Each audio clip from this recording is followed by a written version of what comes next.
la próstata y las glándulas uretrales, y genitales externos como el pene y el escroto. Los testículos se encargan de la espermatogénesis, que es la formación de los espermatozoides, y la esteroidogénesis, que es la síntesis de andrógenos. Los testículos tienen, son órganos ovoides que están dentro del escroto, fuera de la cavidad abdominal, pero en continuidad con las capas de su pared anterior.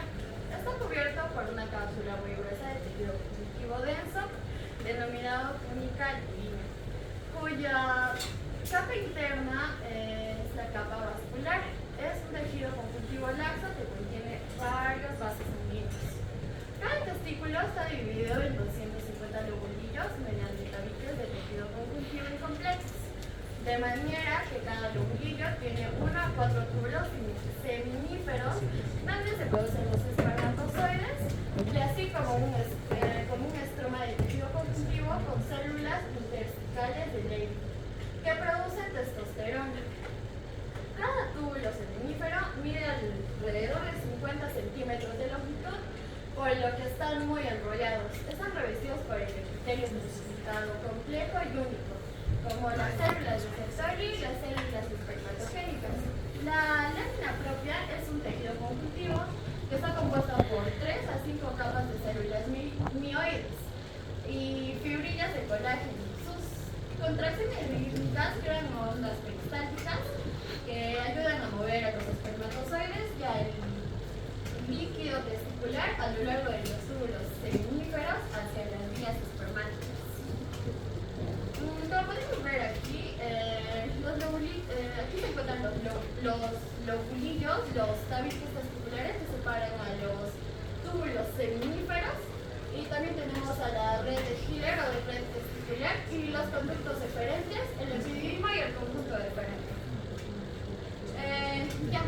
Las células de Leydig son grandes y poligonales que tienen gotitas lipídicas y enzimas necesarias para la síntesis de testosterona a partir del colesterol.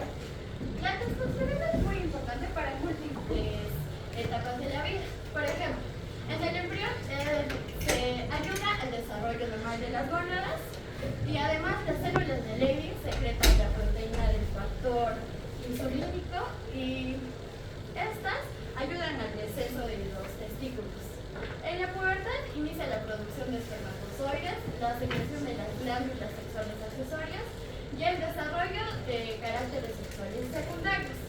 En la adultez es el mantenimiento de la espermatogénesis y caracteres sexuales secundarios, vías espermáticas y las glándulas sexuales accesorias. Estas células son activas en la etapa temprana de diferenciación del feto masculino. Luego se inactivan hasta ponerse en estimulación gonadotrópica en la pubertad, y otra vez se convierten en células secretoras de andrógenos y permanecen activas durante todo el ciclo de vida del masculino.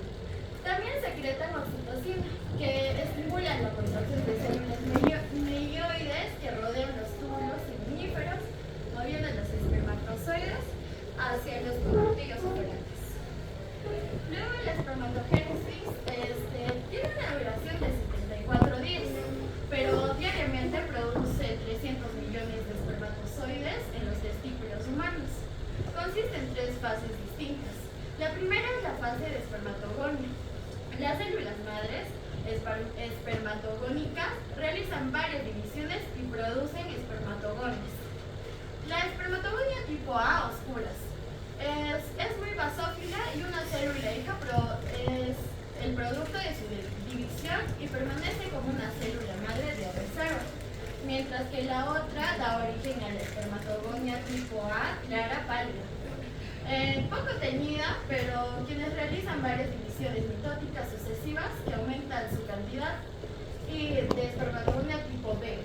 En la fase 2, espermatocito, las espermatogonias tipo B se dividen para producir espermatocitos primarios, quienes duplican su ADN para posteriormente entrar en meiosis. La meiosis 1 es donde se producen espermatocitos secundarios, Y en la meiosis 2 es donde se producen espermátides. Como no se sintetiza el ADN nuevo, estas serán 1 y...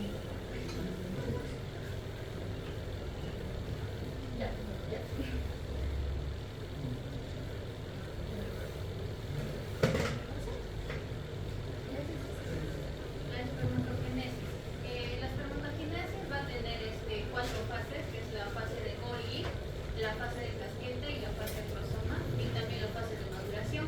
En la fase Golgi va a haber la presencia de gránulos protosómicos limitados por una membrana denominada vesícula acrosómica, quien aumenta de tamaño y contenido. Además, los centriolos migran desde la región nuclear hacia el polo posterior del esperma para iniciar el armado de los 9 dobletes de microtúbulos periféricos que forman el axonema. En la fase de casquete, la vesícula acrosómica se va a extender sobre toda la mitad anterior del núcleo, recibiendo el nombre de casquete o capuchón acrosómico. En la fase de acrosoma, el espermátide se reorienta de modo que la cabeza se incluye profundamente en las células del Sertoli, apuntando hacia la lámina basal, y los centriolos retornan a la superficie posterior del núcleo para modificarse y formar la pieza de conexión. Conforme la membrana plasmática se mueve hacia atrás para cubrir el flagelo, esto va a generar la pieza intermedia, la pieza principal y la pieza terminal. Y en la fase de maduración es donde va a haber la reducción del exceso del citoplasma, que es el cuerpo residual, fagocitado por las células de Sertoli alrededor del flagelo para formar el espermatozoide, quien se libera de las células de Sertoli mediante la espermación.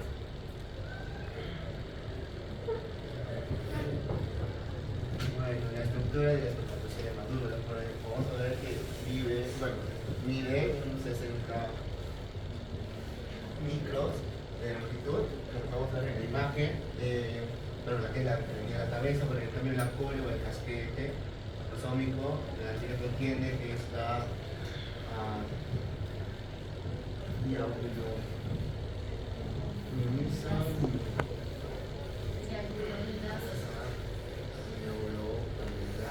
fosfata ácida y acrosómica, bueno, lo cual está sensibilizado para la alimentación al óvulo.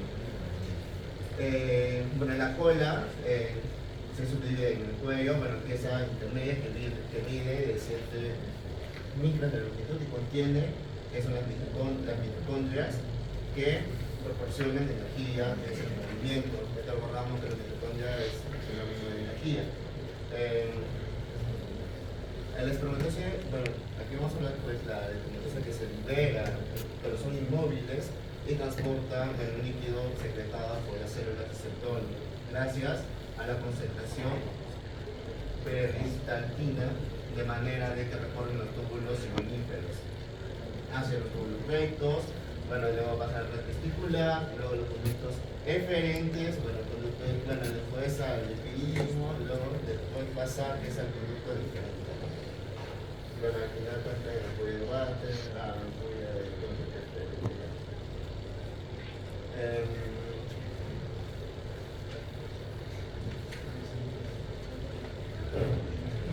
las células de Sertoli. Estas células son epiteliales cilíndricas altas que no se dividen y descansan sobre la lámina basal de los seminíferos. Su citoesqueleto es uno de los más elaborados en el cuerpo humano, que permite que las células de sostén, son células de sostén para los espermatozoides. Microtúbulos, responsables de reposicionar los espermátides alargadas incluidas en el citoplasma, y los filamentos intermedios, que son compuestos principalmente por bimentina. Filamentos de actina, que refuerzan y estabilizan las especializaciones de la unión intercelular de la membrana plasmática. Las células de Sertoli fagocitan y degradan los cuerpos residuales y cualquier célula espermatogénica que no se diferencie completamente. Su núcleo suele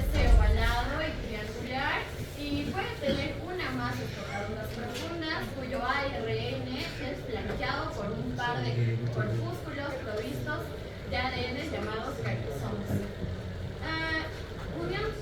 Unión célula disceptoris.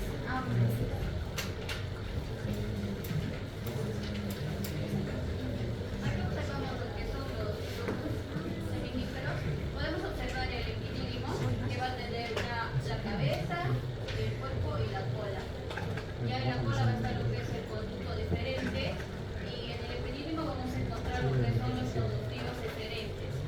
Ya, y en los testículos vamos a encontrar lo que es la red testicular, la túnica fulcínea, los túbulos seminíferos, los túbulos testiculares, el tabique y el testículo.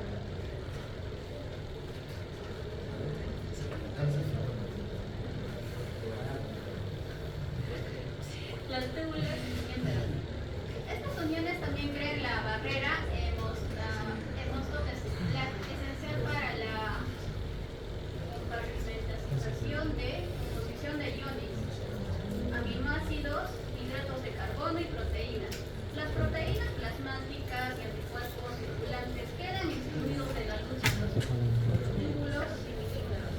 Las células de Sertoli secretan proteínas fijadoras de andrógenos, quien tiene gran afinidad de unión a la testosterona y DHT, manteniendo un nivel elevado dentro del túbulo seminífero.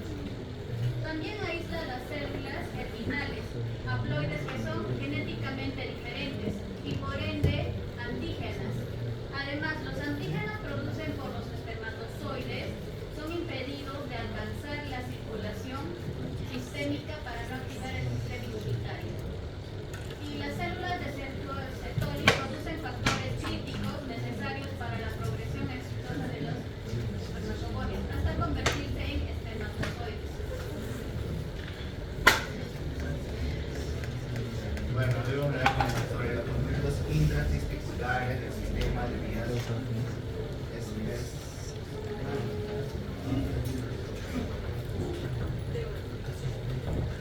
Gracias.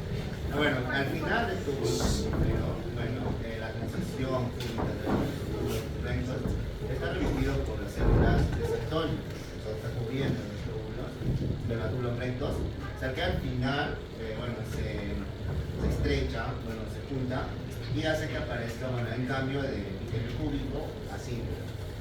Bueno, en la red testicular, por ejemplo, encontramos el tejido conectivo muy vascularizado, en mediastino, revestido con un cúbico simple o cilíndrico bajo. Encontramos, son los que podemos encontrar en partes que son bajas y algunos que son cilíndricos simples. En la red testicular también se conecta con la porción funcional, que es del conducto del epidídimo. Se conecta a base de 20 conductos epidídimos diferentes, quienes están cubiertos por el epitelio simple que ha sido especificado. Además, que este es el primer sitio donde se aparece la primera capa músculo liso. El punto de fusillos y microvellosidades hacen que el transporte de los espermatozoides sea impulsado.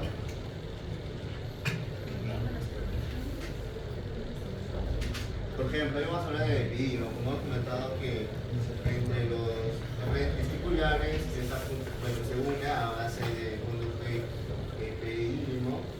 conducto deferente y lo que se une con el epidídimo actual tiene tres porciones, ¿no? La cabeza, el cuerpo y la cola. Porque uno en la cabeza y el cuerpo solo tiene una capa muscular lisa, que es redonda, circular, y en cambio la cola tiene dos capas. Está involucrado en la capa longitudinal interna, muscular lisa circular, y luego la muscular externa.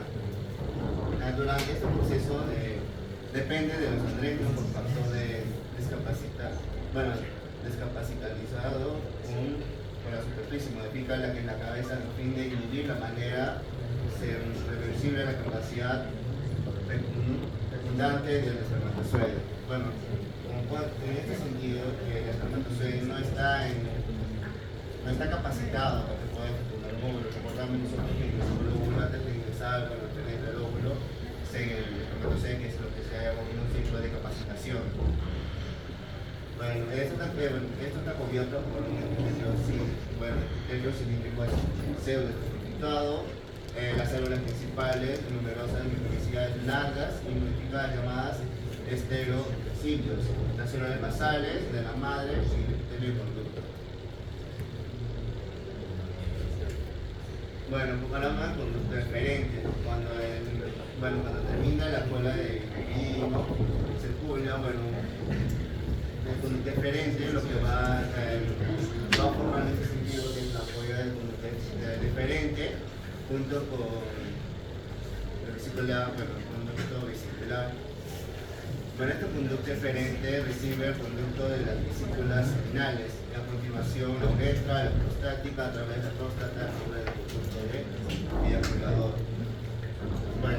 El dato importante es que donde puede palparse fácilmente la exploración físicamente del escroto, lo que se hace la vasectomía, ¿no? Todos conocemos que la vasectomía es una esterilización para no tener hijos.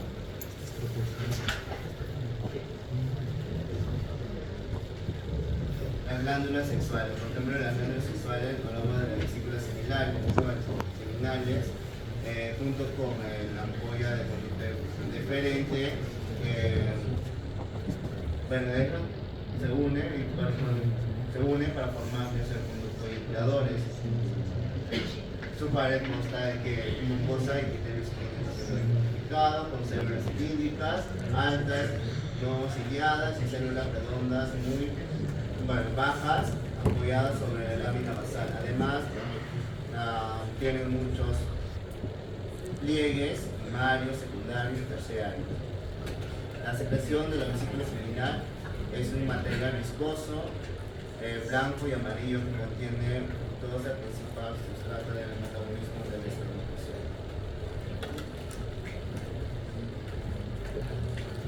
La próstata. La próstata es la glándula sexual más grande, es un órgano más grande que se encuentra en el masculino. Su función es secretar y es un líquido claro y ligeramente alcalino que contiene la composición del semen. Por ejemplo, el esquema del prostático adulto está dividido en 4 zonas. Por ejemplo, una zona central, la zona periférica que ocupa el 70% y la transicional que ocupa el 5%, el último la peritiuretral.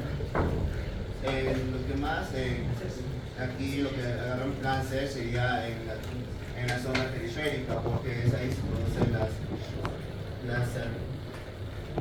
sarcosomas prostáticas. La transicional que hace que la dificultad puede tener una lesión,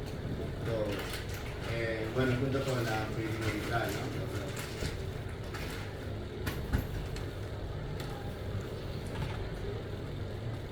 epitelio glandular, en general es un cilindro, simple, pero existen parches cúbicos simples, no plano o semi-complicado. Se encuentra bajo la influencia de la próstata y andrógenos y suprarrenales, quienes son convertidos en hidrotestosterona por la enzima de alfa-reductasa. El dato importante es que el hidrato de testosterona es un factor tanto para la proliferación como para el crecimiento de HPV. El cáncer de próstata dependiente de andrógenos. Por ejemplo, para poder nosotros controlar si tenemos el andrógeno, sería gracias a la enzima PSA, porque es uno de los marcadores tumorales con mayor importancia en la clínica, y también la fosfatasa ácida prostática no es tan importante, es forma, pero no como el PSA. El fibrinolicina licua el seno.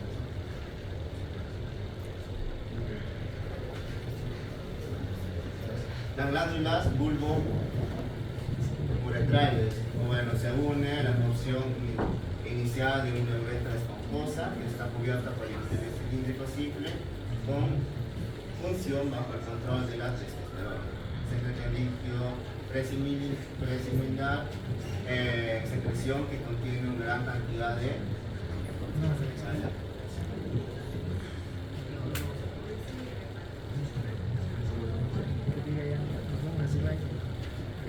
En la correlación clínica vamos a tener lo que es la hipertrofia prostática benigna y el cáncer de la próstata. Aquí observamos lo que es la próstata. Ya ahí vamos a tener lo que es la hipertrofia prostática benigna. Esto va a ocurrir cuando la zona de transición, esta es la zona de transición, va a sufrir una obstrucción parcial o total de la uretra. Entonces, cuando sufre esa obstrucción, entonces el paciente o el varón no va a poder orinar a gotitas. ¿Ya? El tratamiento puede ser no invasivo, en este caso se le da medicamentos al paciente, y lo que es la invasiva, ahí se le tiene que hacer lo que es una cirugía. ¿Ya? Demora minutos, no es tan doloroso. ¿Ya? Y en el cáncer de próstata suelen desarrollarse lo que es en la zona periférica de la glándula, por el borde, ¿ya? Esta es la zona más sensible de la próstata. Ya, la medición del PSA y el tacto rectal son las herramientas de detección temprana. O sea, nosotros podemos detectar el cáncer de próstata mediante lo que es el tacto rectal, ya que se encuentra la próstata delante del recto. El semen. El semen, en conclusión, o sea, va a contener todos los líquidos, ¿no? Va a contener lo que es el líquido del conducto diferente, que es del 25 al 30%. También va a contener el líquido lo que son de las vesículas seminales del 75%, y las glándulas uretrales menos del 1%. O sea, en conclusión, va a acumular todos los líquidos del semen, incluidos los espermatozoides. ¿Ya? También el semen va a proporcionar nutrientes, ¿ya? Y va a servir como protección para los espermatozoides. ¿Ya? Esto mediante qué? Mediante lo que es la alcalina, ¿no? Que es un pH que va a tener 7.7. Esto va a ayudar a neutralizar el entorno ácido de la uretra. O sea, al momento de la penetración, entonces lo primero que va a salir va a ser el semen, o sea, lo alcalino, ¿ya? Para que, como la vagina es ácida, entonces va a neutralizar. ¿Ya? El eyaculado promedio de semen son 3 milímetros y en general contiene hasta 100 millones de espermatozoides comestibles. El pene. El pene principalmente son dos masas dorsales de tejido eréctil, ¿ya? Son cuerpos esponjosos, son dos cuerpos esponjosos, un cuerpo esponjoso y dos cuerpos cavernosos. ¿Ya? Los cuerpos esponjosos y los cuerpos cavernosos van a estar unidos por la túnica almohadilla, ¿ya? Y los cuerpos cavernosos van a contener abundantes espacios vasculares cubiertos por endotelio vascular. Estos espacios vasculares van a aumentar de tamaño y van a adquirir una rigidez mayor al llenarse de sangre, que proviene sobre todo de la arteria profunda del pene, que se divide en ramas denominadas arterias helicinas, quienes se dilatan durante la erección. La piel del pene va a ser fina y está fijada de manera laxa, tejido conjuntivo laxo, excepto lo que es en el glande del pene, donde es muy fina y está bien adherida. ¿Ya? Y en el glande del pene no va a haber un tejido adiposo, va a haber un tejido subcutáneo, pero sí hay una capa delgada del músculo liso. El glande va a estar cubierto con una pliegue de la piel denominada prepucio. En la piel del pene hay muchas glándulas sebáceas proximales en el glande. La correlación clínica, el mecanismo de erección y disfunción eréctil. A ver, en resumen, danos. En resumen, va a haber dos tipos de estimulación.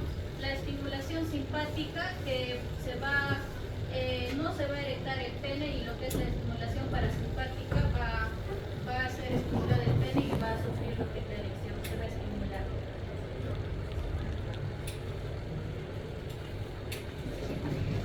¿Por qué sufre la erección?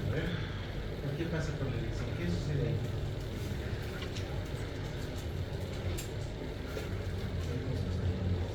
Aumenta la vascularización, ¿cierto? Las arterias se llenan y a partir de eso el cuerpo esponjoso y los cuerpos cavernosos crecen. Y así entra